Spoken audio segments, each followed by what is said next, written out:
কখনো কি এমন মুহূর্ত এসেছে যখন চারদিক অন্ধকার মনে হয়েছে, কোনো পথ নেই, কোনো সাহায্য নেই, আর তখন শুধু একটাই দরজা খোলা ছিল, আল্লাহর দরজা।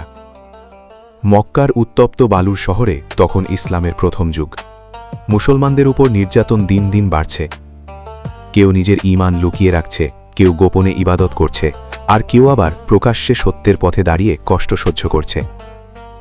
এই কঠিন সময়েই এক মানুষ ছিলেন যার জীবন হয়ে উঠেছিল দোয়ার শক্তির এক জীবন্ত উদাহরণ।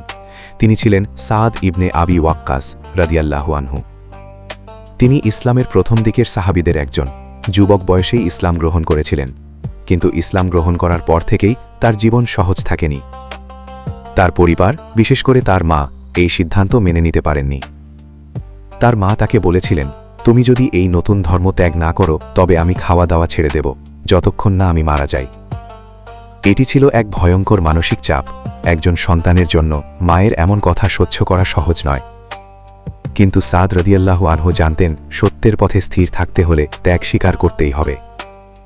তিনি মায়ের সামনে দাঁড়িয়ে বললেন, মা, তুমি যদি শতবারও মারা যাও আর জীবিত হও, তবুও আমি এই ধর্ম ত্যাগ করব না। এই দৃঢ়তা শুধু কথার ছিল না, এটি ছিল তার ঈমানের প্রতিফলন। এই ঘটনার পর তার মা সত্যিই খাওয়া বন্ধ করে দিলেন। দিন যেতে লাগল, তার শরীর দুর্বল হয়ে পড়ল। সাদ রাদিয়াল্লাহু আনহু কষ্টে ভেঙে পড়ছিলেন, কিন্তু তিনি আল্লাহর দিকে ফিরে গেলেন। তিনি দোয়া করতে লাগলেন, হে আল্লাহ, আমার মাকে হিদায়েত দিন, আমাকে সত্যের পথে দৃঢ় রাখুন। এই দোয়া ছিল নিঃস্বার্থ। তিনি নিজের কষ্টের কথা বলেননি, বরং মায়ের জন্য হিদায়েত চেয়েছেন। ইসলামের ইতিহাসে সাদ রাদিয়াল্লাহু আনহু সম্পর্কে একটি বিশেষ বিষয় উল্লেখ করা হয়। তিনি ছিলেন এমন একজন ব্যক্তি যার দোয়া আল্লাহ কবুল করতেন। রাসূলুল্লাহ সাল্লাল্লাহু আলাইহি ওয়াসাল্লাম একবার তার জন্য দোয়া করেছিলেন, হে আল্লাহ, সাদের দোয়াকে কবুল করুন। এই দোয়া তার জীবনে এক বিশেষ মর্যাদা এনে দেয়। একবারের ঘটনা, এক ব্যক্তি মিথ্যা অভিযোগ করে সাদ রাদিয়াল্লাহু আনহুর বিরুদ্ধে কথা বলছিল। সে বলছিল, সাদ ন্যায় বিচার করেন না। এই অভিযোগ ছিল সম্পূর্ণ মিথ্যা। সাদ রাদিয়াল্লাহু আনহু প্রথমে চুপ থাকলেন, কিন্তু যখন অভিযোগ বাড়তে লাগল তখন তিনি আল্লাহর কাছে দোয়া করলেন, হে আল্লাহ, যদি সে মিথ্যা বলে থাকে তবে তার সত্য প্রকাশ করে দিন। ইতিহাসে বর্ণিত আছে, সেই ব্যক্তি পরবর্তীতে এমন অবস্থায় পড়েছিল যা তার মিথ্যাকে সবার সামনে প্রকাশ করে দেয়। মানুষ বুঝতে পারে সাদ রাদিয়াল্লাহু আনহুর দোয়া বৃথা যায়নি। কিন্তু তার জীবনের সবচেয়ে বড় উদাহরণ ছিল যুদ্ধের ময়দানে। কাদিসিয়ার যুদ্ধে মুসলিম বাহিনী পারস্য সাম্রাজ্যের বিশাল শক্তির মুখোমুখি হয়। শত্রুপক্ষ ছিল সংখ্যায় অনেক বেশি, অস্ত্রে অনেক শক্তিশালী। সেই সময় মুসলিম বাহিনীর নেতা ছিলেন সাদ রাদিয়াল্লাহু আনহু। কিন্তু যুদ্ধের ঠিক আগে তিনি অসুস্থ হয়ে পড়লেন। তিনি দাঁড়াতে পারছিলেন না, ঘোড়ায় চড়তে পারছিলেন না। এমন এক মুহূর্তে যখন নেতৃত্ব সবচেয়ে জরুরি, তখন তিনি শারীরিকভাবে দুর্বল হয়ে পড়লেন। মানুষ ভাবতে পারত এখন কি হবে, কিন্তু সাদ রাদিয়াল্লাহু জানতেন আসল শক্তি মানুষের নয়, আল্লাহর। তিনি শুয়ে শুয়েই দোয়া করতে লাগলেন, হে আল্লাহ, আপনি প্রতিশ্রুতি দিয়েছেন যে আপনি আপনার বান্দাদের সাহায্য করবেন। আজ আমাদের সাহায্য করুন। এই দোয়া ছিল পূর্ণ বিশ্বাসের সাথে করা।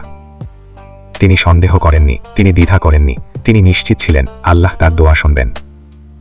যুদ্ধ শুরু হল। মুসলিম বাহিনী সংখ্যায় কম হলেও তাদের মনোবল ছিল দৃঢ়।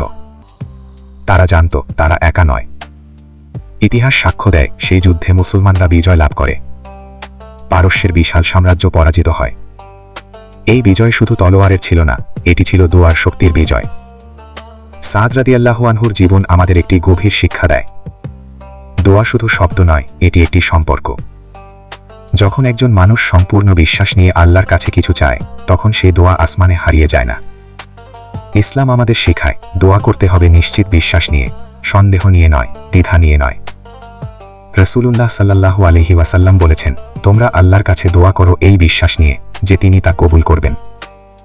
সাদ রাদিয়াল্লাহু আনহুর জীবন সেই হাদিসের বাস্তব উদাহরণ। আজকের পৃথিবীতে আমরা অনেক সমস্যার মধ্যে থাকি, কখনো অর্থের সমস্যা, কখনো সম্পর্কের সমস্যা, কখনো মানসিক কষ্ট। আমরা অনেক সময় মানুষের কাছে সাহায্য চাই, কিন্তু আল্লাহর কাছে চাওয়ার সময় আমাদের বিশ্বাস দুর্বল হয়ে যায়। আমরা দোয়া করি, কিন্তু মনে মনে ভাবি হবে তো। এই সন্দেহই আমাদের সবচেয়ে বড় বাধা। সাদ রাদিয়াল্লাহু আমাদের শেখান, যখন দোয়া করবে তখন এমনভাবে করো যেন তুমি নিশ্চিত আল্লাহ শুনছেন আর তিনি উত্তর দেবেন। হয়তো সেই উত্তর আমাদের চাওয়া অনুযায়ী আসবে, হয়তো ভিন্নভাবে আসবে, কিন্তু তা আসবেই। কারণ আল্লাহ বলেন, তোমরা আমাকে ডাকো, আমি সাড়া দেব।